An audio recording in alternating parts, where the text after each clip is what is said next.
Good afternoon, and thank you for joining us for GoDaddy's third quarter 2020 earnings call. I'm Mark Grant, Vice President of Investor Relations. With me today are Aman Bhutani, Chief Executive Officer, and Ray Winborne, Chief Financial Officer. Following prepared remarks, we'll open up the call for your questions. If you'd like to ask a question on today's call, please use the Raise Hand feature in the webinar to be added to the queue. On today's call, we'll be referencing both GAAP and non-GAAP financial results and operating metrics, such as total bookings, unlevered free cash flow, normalized EBITDA, net debt, gross merchandise volume, and annualized recurring revenue. A discussion of why we use non-GAAP financial measures and reconciliations of our non-GAAP financial measures to their GAAP equivalents may be found in the presentation posted to our investor relations website at investors.godaddy.net or on our Form 8-K filed with the SEC with today's earnings release. The matters we'll be discussing today include forward-looking statements, which include those related to our future financial results, new product introductions and innovations, partner integrations, our ability to integrate acquisitions and achieve desired synergies, as well as the impact of the COVID-19 pandemic on our business, customers, and employees. These forward-looking statements are subject to risks and uncertainties that are discussed in detail in our documents filed with the SEC. Actual results may differ materially from those contained in the forward-looking statements. Any forward-looking statements that we make on this call are based on assumptions as of today, November 4th, 2020, and we undertake no obligation to update these statements as a result of new information or future events, unless required by law. With that, here's Aman. Thank you, Mark, and thank you all for joining us. Today, I am excited to share the details on a record quarter for GoDaddy. Before we get started, though, I want to announce a change to our leadership team. Andrew Loaki, our Chief Operating Officer, is leaving GoDaddy effective November 13th, after nearly a decade with the company. As a colleague and friend, I'm grateful for his significant contributions over the years. He was a key part of building the great company we have today, and I wish him all the best in his new adventure, which will be announced over the next few days. We stand today with a deep leadership bench, including both tenured and new leaders, organized to deliver on the needs of our customers and our strategic priorities. With this full complement of leaders in place, we will make a few adjustments, but we will not backfill the COO role. This will allow for a seamless transition so we can stay focused on executing against our strategy.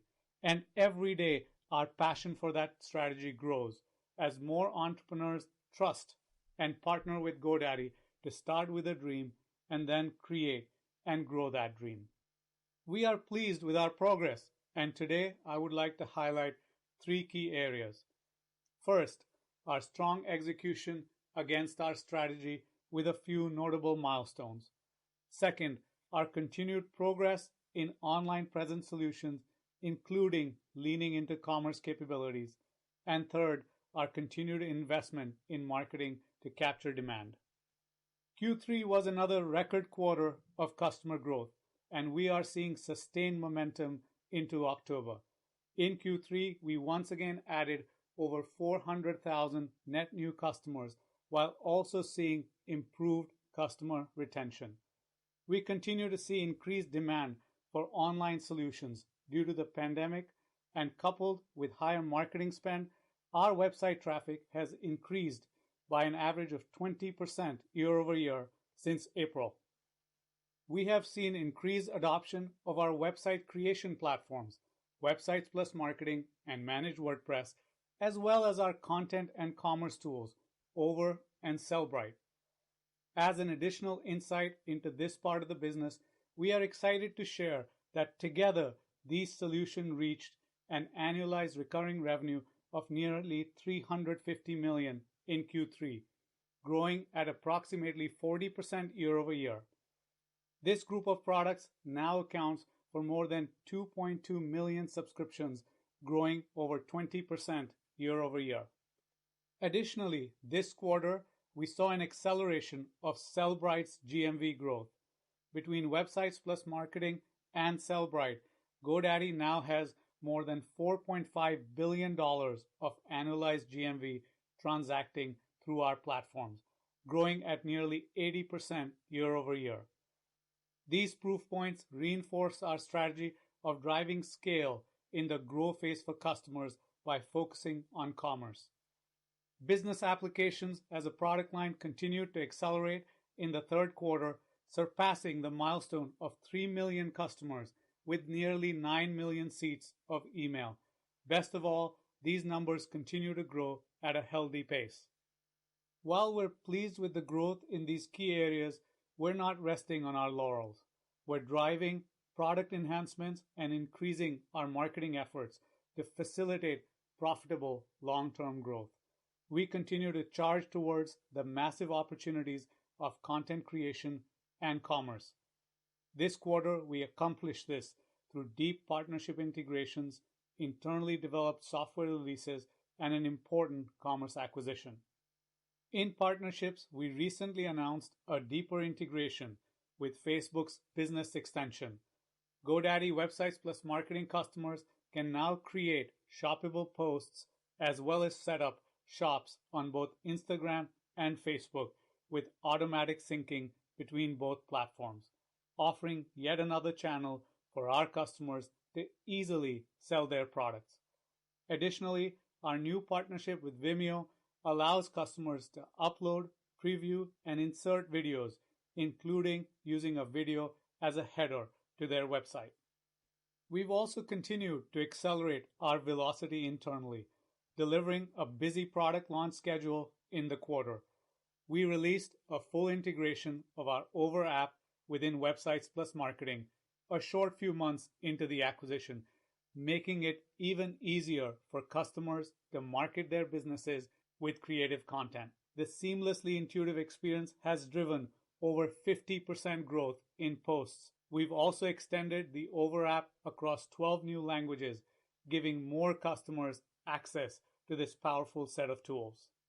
Additionally, GoDaddy released a powerful social composer dashboard in Websites Plus Marketing, giving customers a single place to rapidly create polished social content and view and schedule their social posts across connected social media platforms. What's more, users can track the performance metrics of each post by platform. We also introduced a simple and intuitive one-page e-commerce template in Websites Plus Marketing, which has quickly become our most popular template, and it has reduced time to publish for our customers by 40%. Continuing on the theme of commerce, we launched our online store capabilities in Argentina, Peru, Colombia, and Chile, positioning GoDaddy to serve customers in these markets. We also continue to innovate for our domains customers. In Q3, we introduced revamped bulk search and file upload tools for domain investors and rolled out free global Whois masking and a new paid security services with greater domain protections. And we are super excited to welcome the Skyverge team. With nearly 60 WooCommerce extensions spanning payments, email marketing, and memberships, Skyverge is a leading WooCommerce product developer. This acquisition furthers our commitment in WordPress to help entrepreneurs and web professionals succeed online with high-performance stores that are feature-rich and quick to build. Lastly, in Q2, we talked about our plan to delever marketing for as long as we continued to see returns on our investments. While the investment increased, we also delivered another record quarter for both customer adds and total cohort size. Obviously, it's something we're quite pleased to see, particularly as we've coupled these strong marketing gains alongside the great product enhancements we've talked about today. In closing, our focus is to build simple and easy-to-use tools with a focus on helping everyday entrepreneurs succeed. Online commerce and marketing are areas where this need has become significantly more pronounced in 2020. We are seeing rapid adoption of these new tools, giving us the opportunity to help more customers succeed. Solid execution in an elevated demand environment powered a strong third quarter. We are poised for sustainable, profitable, long-term growth, and we continue to be confident in our ability to hit our 411 target in 2022. With that, here's Ray. Hey, thanks, Aman. I'll touch on the financial results for what was a great quarter for GoDaddy and then provide our outlook for Q4. Q3 reflected a strong performance across the board, with another record quarter of customer growth, an acceleration in top-line growth, and margin expansion. And new customer bookings continue to hit records. While small relative to total bookings, they're an important contributor to future growth. We've also continued to experience low customer churn rates and resiliency in subscription renewal rates, proof points to the durability of the business model. Total revenue came in at $844 million, growing 11% year over year, while currency impacts were negligible. Growth rates accelerated across all three product categories and re-accelerated in our international business. Business applications was our fastest growing product line, increasing 19% year over year on continued strength in branded email and productivity solutions. We delivered 12% growth in domains across new registrations, strong renewals, and aftermarket sales. And finally, hosting and presence grew 6%. Inside that, Aman highlighted the tremendous growth in products comprising our website creation platforms. In contrast, it also reflects a headwind from the GoDaddy Social product due to the elimination of the outbound sales force in June. Total bookings grew to $945 million, rising 11% year over year, while currency impacts were negligible. Strength in bookings was broad-based across products and geographies, as our brand and product offerings positioned us well to capture demand as businesses continue their digital transformation. For many small businesses, establishing an online presence was once seen as a competitive advantage. It's now table stakes. Gross margin came in at 66% in the quarter, a 40 basis point expansion year over year. We also delivered operating leverage as the June restructuring actions reduced costs in care, while G&A continued to benefit from both scale and lower discretionary expenses. As we highlighted on the second quarter call, we stepped up our investment in marketing to capture market demand, resulting in a $36 million year-over-year increase in marketing expense. We've been able to elevate our investment while remaining within our target months to break even and customer acquisition cost, even as we saw increased competition in performance advertising channels. And we'll continue to invest in marketing as long as we're meeting our return metrics. The net sum resulted in normalized EBITDA of $199 million in Q3, or approximately 2 points of margin expansion over last year. Moving to cash flow, unlevered free cash flow for the quarter was $224 million, growing 17% year over year, with margin expansion of over a point. Trailing 12-month unlevered free cash flow was over $800 million, and margin topped 25%. Illustrating both the size and scale of this business. Now, onto the balance sheet. We finished Q3 with $622 million in cash and total liquidity of over $1.2 billion. We were able to capitalize on favorable market conditions, issuing a new $750 million 7-year term loan with an all-in yield of 2.7%, a record for a BB rated company. With this issuance, net debt stands at $2.5 billion, or about 3 times net leverage on a trailing 12-month basis. That's the middle of our targeted range of 2 to 4 times. And we have no significant debt maturities until 2024. In view of our ability to deleverage, this leaves more than ample liquidity to fund the business, execute the strategy, and pursue our stated capital allocation priorities. Now I want to take a moment to reiterate that any potential increases to the corporate tax rate will not have an immediate impact on GoDaddy's cash flow. As a reminder, given our net operating loss position, we don't expect to pay U.S. cash taxes before 2027. A higher corporate tax rate would, however, enhance the value of the recent settlement of the TRA. For example, a 28% rate increases the future tax savings associated with the TRA attributes by over $700 million. Further enhancing the already strong returns on the settlement. The strength and resilience of our recurring business model has fueled a strong balance sheet and has enabled us to execute across our capital allocation priorities in 2020, including completing 4 acquisitions, repurchasing nearly 6% of our outstanding equity, and settling the TRA. We have the flexibility to take advantage of opportunity as it arises, and we'll continue to be prudent allocators of capital in pursuit of long-term growth and leverage free cash flow per share.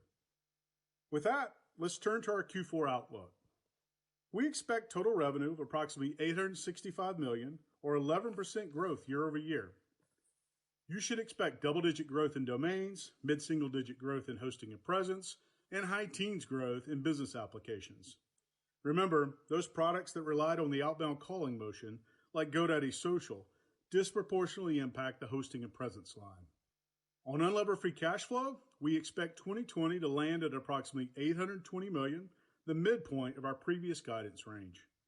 As a reminder, Q4 has a highly anomalous 27th pay period this year, without which our unlevered free cash flow guide would have been approximately $18 million higher. In closing, digital migration is definitely an accelerating trend and it's here to stay. Our business is well positioned to meet the needs of entrepreneurs around the globe as they bring their ideas to life online. GoDaddy has long been known as an industry leader with profitable growth at scale. Now, with a set of subscription software tools enabling websites, content creation, and commerce that's approaching $350 million in annual recurring revenue, we're as confident as we've ever been that we can continue to grow, take share, and generate significant cash flow. With that, we'll have Christy Masoner from our investor relations team open up the call for questions. Thanks, Ray. As a reminder, if you would like to ask a question, please use the raise hand feature at the bottom of the webinar screen to be added to the queue and unmute your line. Our first question comes from the line of Jason Helfstein at Oppenheimer & Company. Please go ahead.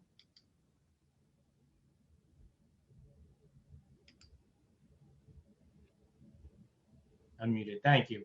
So you noticed 400,000 net adds or over 400,000 net adds in the third quarter. Can you comment how the second quarter compared to this? And then when we think about versus a year ago, can you just comment on customer churn? Are you seeing, higher or the same churn? And then secondly, appreciate the 350 million in ARR gross bookings. If the 350 million in ARR related to e-commerce, if we divide that into gross bookings, it's about 9%. Is that a reasonable way to think about kind of sizing the e-commerce business today relative to gross bookings? Thanks. Hey, Jason, thanks for that question. This is Aman. When we look at the third quarter, it represents record organic net sub growth for GoDaddy.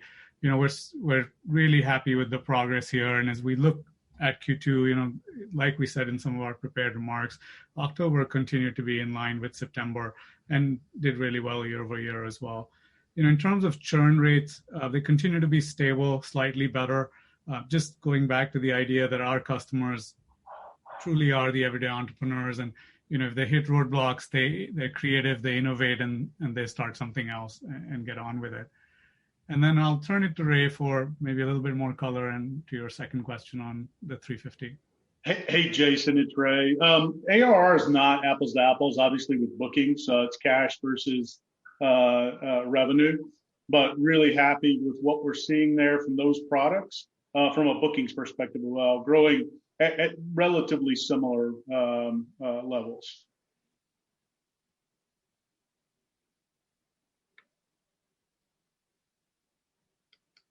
Our next question comes from the line of Nick Jones from Citibank. Please go ahead. Great, thanks. Could you touch on some of the integrations you talked about in the press release or in the deck today? What kind of uses are you seeing or by subs with these integrations, whether it's over Instagram, Facebook? And then I guess the follow-up on that is, as you integrate all of these great products for subs like Vimeo, Skyverge, things like that, how does that impact kind of the funnel for subscribers? Is it, how do you prevent them from getting confused by, all the options you're introducing? Thanks. Yeah, let's take the specific examples, from previous quarters, and then I'll briefly touch on Skyverge and how we look at the funnel. Our goal, bringing in the experience from Uni Registry, was that we wanted to bring to the GoDaddy family companies, teams that were building amazing experiences for customers, sort of best-in-class experiences. And then we want to take those experiences and bring them into our mainstream products like Websites + Marketing. So when we talk about Over's integration, it's all very new right now. So it's less about what subscriptions it's driving, and it's more about what level of engagement we're getting from the functionality we're putting out there. For example, with the Over integration, there was a 50% increase in posts, sort of content creation and people posting that content on social media, which shows immediate customer value. And that's our core formula, right? We want to introduce these pieces, whether it's Vimeo or others, into the core experience at the right place. It's not early in the funnel. It's as these customers are using these products, it shows up in a simple way at the right place, and it's just intuitive for the customer to use it. And as we continue to create customer value, over time, we could turn it into shareholder value, by sort of moving people through the tiers, by taking pricing action and such. But the first step is really creating customer value. And in terms of SkyVerge, it's the same formula. SkyVerge team is fantastic in the WooCommerce space, and they have 60 plugins. They just are completely focused on building the best experience for customers. And it's super new right now, but you can expect the same thing from us, that it will become part of our managed WordPress experience, and it will just be simple for customers in terms of their commerce experience with WooCommerce as well. To touch on the funnel just slightly, keep in mind that as we add these capabilities, they are coming in at the right place where the customer is using the product. These things don't sort of, in a sense, clutter the buying experience or the freemium experience in any way. In fact, if anything, as we layer on more and more capability and provide it as part of the freemium package, we feel it encourages people to use the product because they've got more functionality that they can use as part of the product. Great, thank you. Our next question comes from the line of Ron Josey from JMP Securities. Ron, please go ahead. Great. I think I'm unmuted. Hopefully you can hear me. Great quarter, guys. And Aman, thank you for the additional details on the business metrics. I wanted to talk about commerce specifically, and the $4.5 billion in GMV and also the integrations with Facebook and Instagram, which you just talked about. But can you just talk about what tools you think are still needed to fully take advantage of this, commerce opportunity that you're seeing with the 80% growth in GMV? Or do you think you have a fully integrated approach now to fully take advantage? And then as a follow-up to that, can you talk about sort of, we're 2 quarters into the freemium approach with Websites + Marketing, a quarter in with Sellbrite. Just talk how freemium has maybe changed the complexion of these new subs, or these record new subs that are growing on the platform. Thank you. Yeah, happy to do that, Ron. Thanks for the question. On the first piece about, the 350 and just the color, we're super excited about that part of the business and how quickly it's growing. I think I'm blanking on the exact word you said, but just on the second part of your question, when I look at the subs growth, what I'm really focused on is, are we providing the customers the product that they can try out? And as an example, you mentioned Sellbrite. Sellbrite's doing really, really well, right? The GMV growth that we're seeing, it's fantastic, but it's because we're getting the product in the hands of customers, and more merchants are quickly using Sellbrite. By the way, we're seeing the same in Websites + Marketing. Freemium means that more customers are using it. And yes, we're a couple of quarters in, and what that's done is it's given us enough confidence that we are rolling the freemium piece out sort of 10 to 20% at a time. It's not 100% in the US yet as we get into every part of our website and our sales path, but that's the place we're going. Hey, Ron, it's Ray. I want to clarify one point on that. Within our customer count number does not include freemium. Those are paid only subscriptions. So that record organic growth is for paid subscriptions, not freemium. Yeah, and I'll also clarify the numbers that we gave for subscriptions. The 2.2 million doesn't include subscriptions for Over or Sellbrite.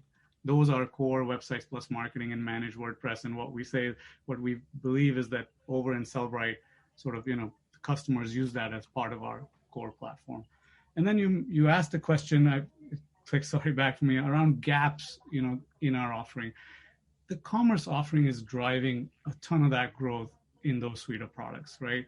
So that's really fantastic. And we serve the needs of a certain set of customers really well already.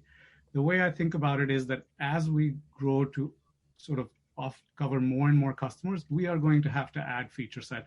But that's sort of an order of operations. Say, what's the next thing that we need to go after? And let's build that capability or buy that capability, put it in place, and then offer it to customers in as simple a way as possible.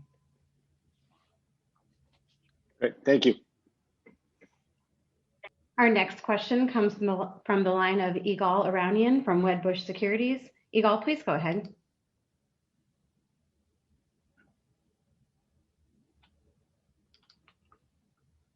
Ygal, please unmute your line. Oh, hey, can you hear me now? We can. All right, great, thanks. So I want to ask a couple of big picture questions. One related to commerce and what you're doing there, and obviously you're doing a lot. It's a feature that within your space is kind of growing. Pretty competitive across the space. You guys have always viewed yourselves as focused on that, micro businesses. Does what you're doing here, when you think about Skyverge and Sellbrite, integration into Facebook and Instagram, how do you guys see yourself playing in that market? In the e-commerce specifically, is it still kind of focused towards that, micro SMB? Does that change any of your philosophy in terms of go to market and who your target customer is? And then related to that, I think a lot of investors think of GoDaddy still very exposed to SMBs, which you are, and I think that's something maybe some people have a hard time getting over in terms of the risk from COVID and businesses shutting down and the overall health. We saw in 3Q new business applications for SMBs, but really businesses in general were up over 50%. So there's a lot happening in that space too. Is there anything you're seeing that gives you extra confidence? Aman, you touched on entrepreneurs and shutting down and reopening. What are you seeing within businesses closing and opening and that overall environment that gives you maybe more or less confidence than typical environments? Thanks.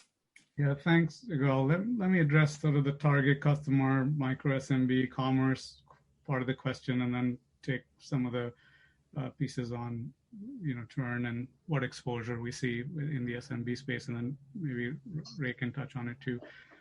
If we take a step back, Ygal, what we're seeing in the numbers is that our customers, people that have great relationships with GoDaddy, are coming to us and saying, I want a commerce offering from you. We shared with you a quarter or two ago that 25% of customers signing up for Websites + Marketing are signing up for the commerce tier. These are people by themselves going there and saying, I want this product from GoDaddy. So, what we're focused on is when we see those early signals and we see people starting to click stuff, we're like, this is an offering that we have the right to serve, right? This is a target segment of customers that have the best relationship with us. Let's meet their needs. And my view on the competitive space and such is that there is so much opportunity still in the micro businesses, in the everyday entrepreneur space that we define, that there is really a lot to do there. And, my view is that as we look into the future, there's no difference between a micro business and an online micro business. Every micro business is going to be online, right? That's just how people are going to find things. That's just how people are going to want to transact, because it's going to be simpler for them and it will allow them to scale in a way that previously they couldn't. In terms of the exposure, and I'll just point again to the steady churn rates at GoDaddy and just the creativity of the customer. And so maybe for one click deeper, I'll turn it to Ray and say, Ray, do you want to talk a little bit more about that? Yeah, Gal, I mentioned this maybe on the last call, but a lot of our confidence is coming from the recurring nature of the business model. A couple of things I'd point out, to your very point, our core customer is a solopreneur, right? It's 1 to 5 employees in a lot of cases. And, when they get knocked down, they get back up. We are providing them all the tools they need for $20-25 a month. It's an incredibly valuable service to them. And it's one of the primary reasons our customer retention rate's been so strong for, 20 plus years now. I think folks have consistently gotten it wrong about what's perceived to be as exposure to volatile small businesses. These are entrepreneurs, not necessarily small businesses. So when one fails, they pick up the next idea. Aman hit on the renewal rates. They've been very stable.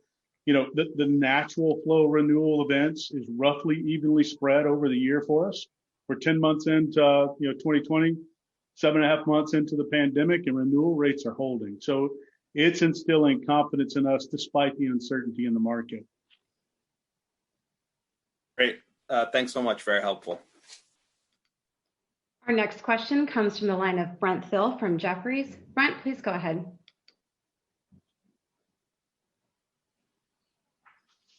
Thanks. Ray, 11% bookings. I know you had a tougher 15% comp.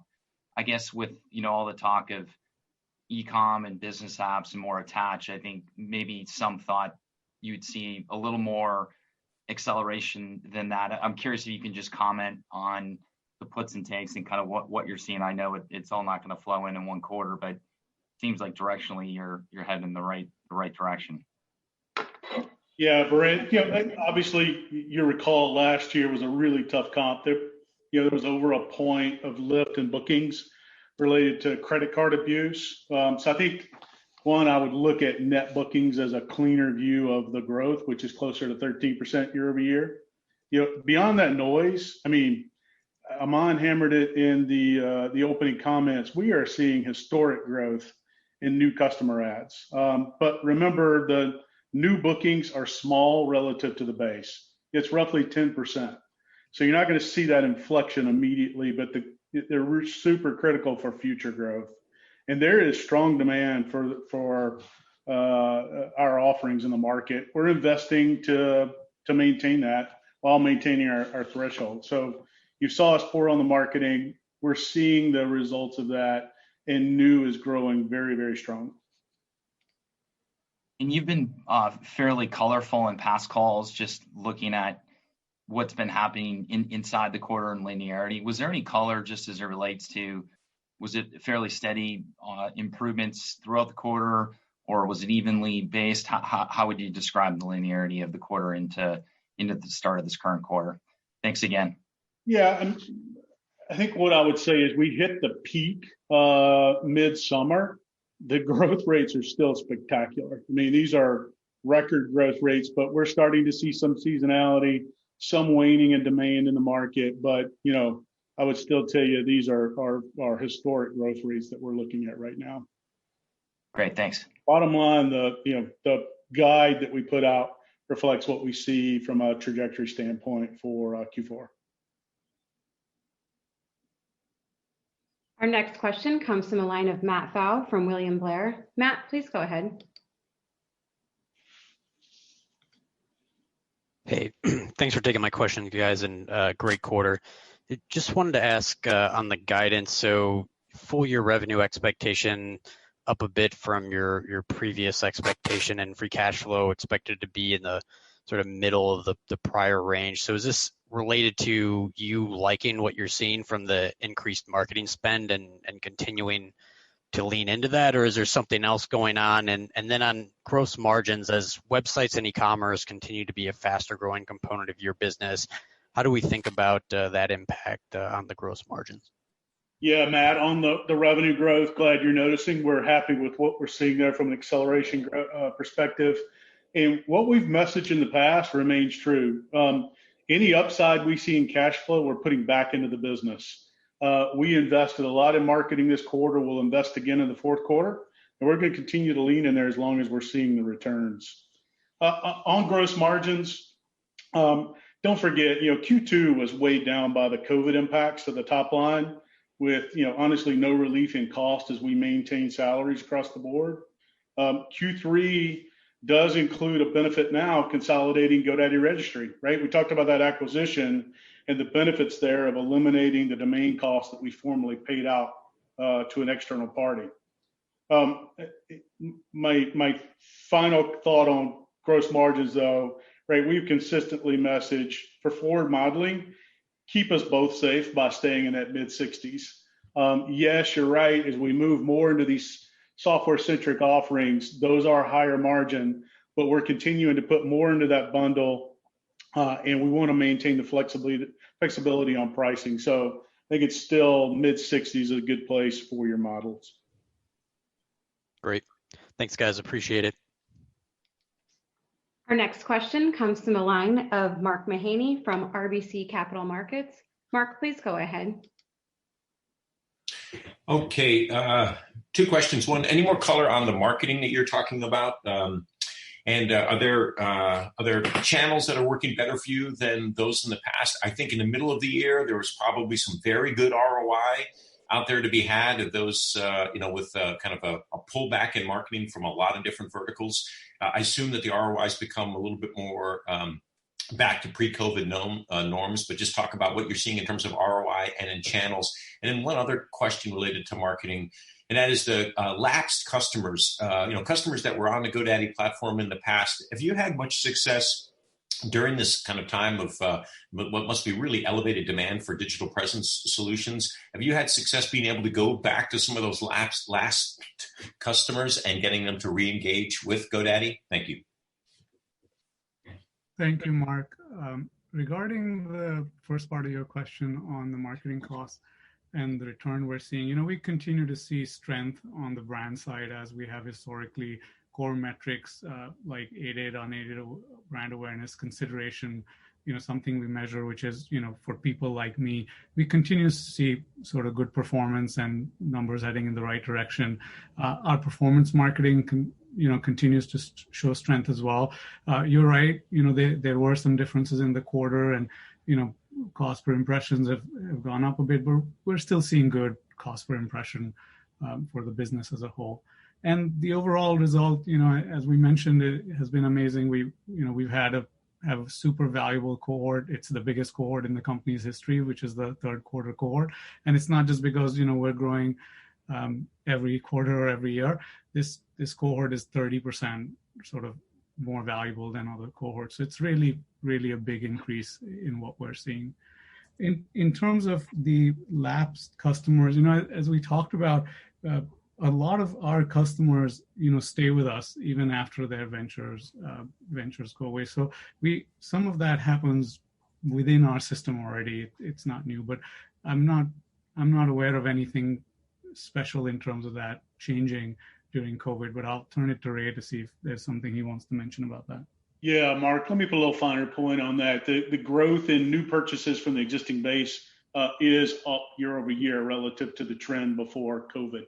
Not as high as we're seeing certainly in the new customers, but still solid growth year over year. So definitely demand spiked as well in the existing base. Okay, thank you very much. Our next question comes from the line of Mark Zagodowicz from Rosenblatt Securities. Mark, please go ahead. Mark, please unmute your line. Sorry about that. A couple questions on W plus M, and I got on the call just a little late, so I apologize if this question was also already asked. But just on the freemium side of things, I was curious what the read is initially on conversion and what sort of the dynamics that you're seeing. I know it's been, I guess, a couple quarters now. Just sort of your thoughts on how that model's played out in the future. And then the second one is just in terms of revenue trajectory of W plus M over the next 12 months. Is there a greater pricing component in the, I guess, pricing unit mix equation? And is that sort of required as you think about your comps that you obviously will be heading up against the summer comps, if you will? Is there necessarily a greater pricing mix necessary? Appreciate that. Thanks. Thanks, Mark. On the freemium piece, yes, we're a couple of quarters in, and it's given us the confidence, or the experiment has given us the confidence to continue to roll out freemium. It's still early to talk about specific metrics on those cohorts, but generally we're happy with the experiment. This is the path forward for us, and we want more and more and more customers to be using our freemium products, and we will get better and better and better at converting them over time. The more feature set that we're including in the freemium product, sort of the more usage we see, we'll be able to optimize a number of things over time. In terms of pricing, and I don't think we can comment much in terms of what pricing actions might be there in the, going into next year or what we need to do. But I'll turn it to Ray to see if there's some commentary that he wants to include here. Yeah, Mark, I think if you look at the disclosures we made this quarter around those products, there's a mix of both volume, unit growth, as well as positive mix. The percentage of customers coming in at the higher tiers has been favorable since COVID hit. So that's helping as well. But no comments, specific comments around what that will look like in the next 12 months. Okay, great. Thanks, guys. Our next question comes from the line of Deepak Mathivanan from Barclays. Deepak, please go ahead. Hey guys, can you hear me? Yes, we. Great. Two questions. So first, on the e-commerce side, you've obviously improved the product pretty nicely, added a lot of feature set, and also have done a lot of integrations. When should we expect monetization initiatives, particularly in areas like payment, shipping, potentially partnerships on fulfillment and or sourcing, and a lot of other areas where some of your peers, generate nice revenues? And then the second question is, a little bit related to the customer cohorts. Given the big renewal base, it's somewhat harder for us to parse out. But can you provide some color on the quality of our customers that you have seen over the last, 3-4 months in the more recent cohorts? How much is the ARPU higher compared to your typical customer? What's the term like, and what are the additional products that they are buying? Thanks. Yeah, maybe I'll take the first, and Ray can take the second.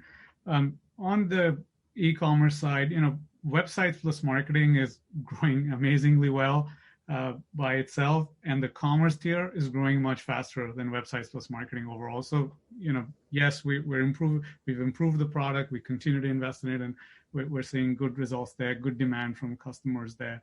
In terms of monetization options, Deepak, the focus for us right now is to get to scale, right?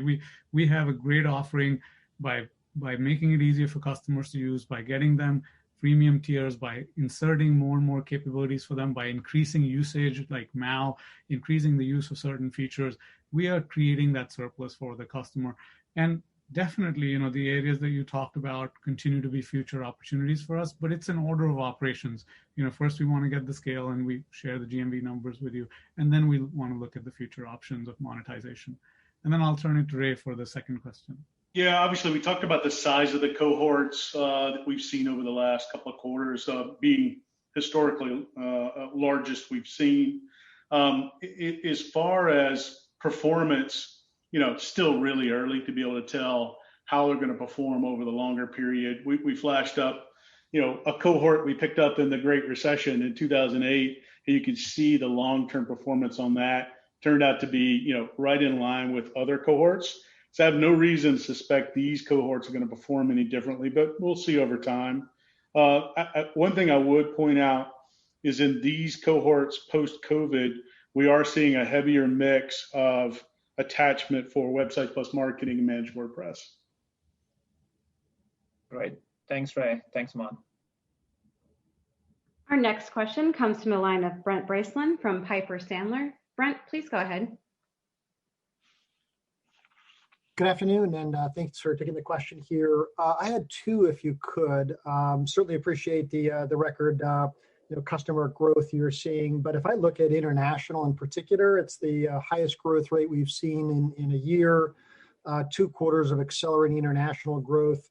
Could you just provide a little more color on, as you think about this record, really strong customer growth, how much of it is coming from international?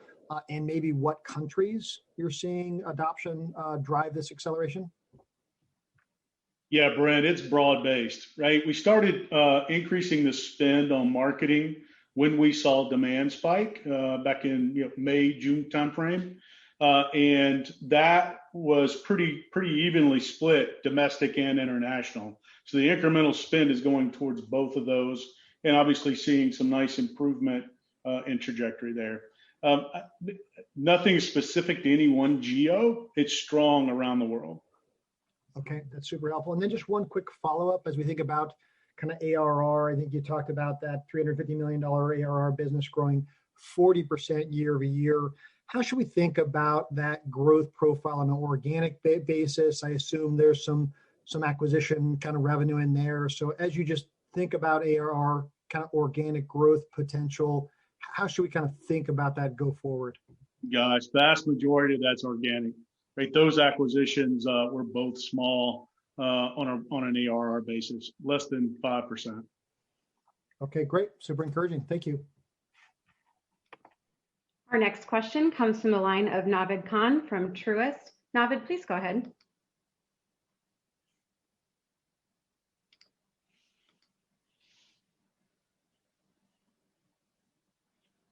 I think, Naved, we're going to have to skip you for a second. Our next question comes to the line of Chris Kuntarich. Chris, please go ahead with your question from Deutsche Bank. Apologies.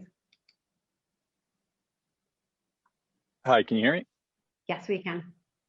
Great. Maybe just on one of your milestones, you guys talked about business apps customers now over 3 million. So that's roughly, give or take, mid-teens percentage of your total customers. And I think back in 2015, you had talked about roughly a third of your customers were buying hosting. So maybe two questions around that. So first being, is a third of customers purchasing hosting from you guys still the right way to think about it? And then second, on business apps, how would you think about the opportunity to kind of close that penetration of your customers to more maybe in line with where hosting penetration is with your customers? Thanks. Yeah, I think, Chris, we continue to see great growth with business apps, and that we're able to attach that product along with domains. We're able to have customers reach us, and we're offering sort of best-in-class service for them, offering for them both in terms of tool set and in terms of support. It's hard for me to talk about how the percentages may line up over the next few years, but generally speaking, we feel we have a great product. We feel that customers are very appreciative to have it. We see really good responses in terms of NPS from customers on this product set. So our intention is to continue to invest into it and make it easier and easier for customers to use. We've had a couple of sort of innovative ways of being able to support customers so that customers can get themselves set up with email in a really, really simple way. And then I don't know, Ray, if there's anything else. Some of the other comparisons, I don't know, Chris, that you can they're kind of apples and oranges in my mind, but Ray, I don't know what you'd add. Yeah, Chris, the only thing I might put on top of that is that, our focus, both from a product perspective and go to market right now, is on those software products, right? Websites Plus Marketing and Managed WordPress, and then all of the marketing tools that go in with that, marketing commerce tools. So less focused on hosting, whereas, we may have quoted that years ago. We now have more prominent software products that we're pushing on the go-to-market. Got it. Appreciate the color. You bet. Our next question comes from the line of Drew Glasser from JP Morgan. Drew, please go ahead.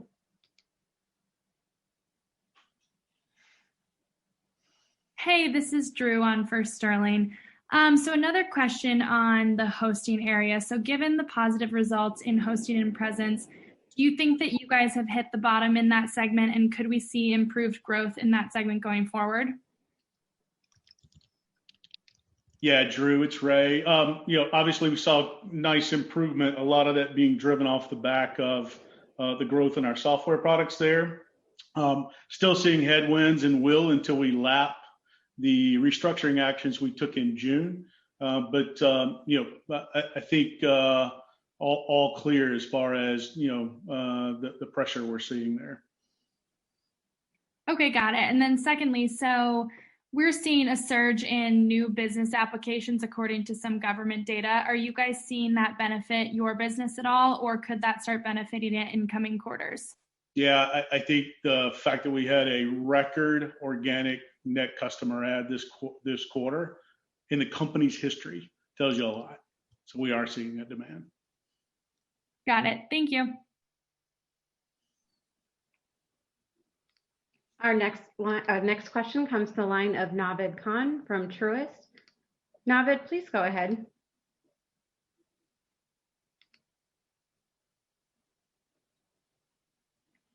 I think we don't have audio from Navid, so apologies. Everyone, thank you so much for joining our call today, and I'll turn it back over to Aman. Thank you, Christy. I'll just say a huge thank you to all GoDaddy employees all over the world for a strong quarter, and we're looking forward to the next quarter. Thank you very much.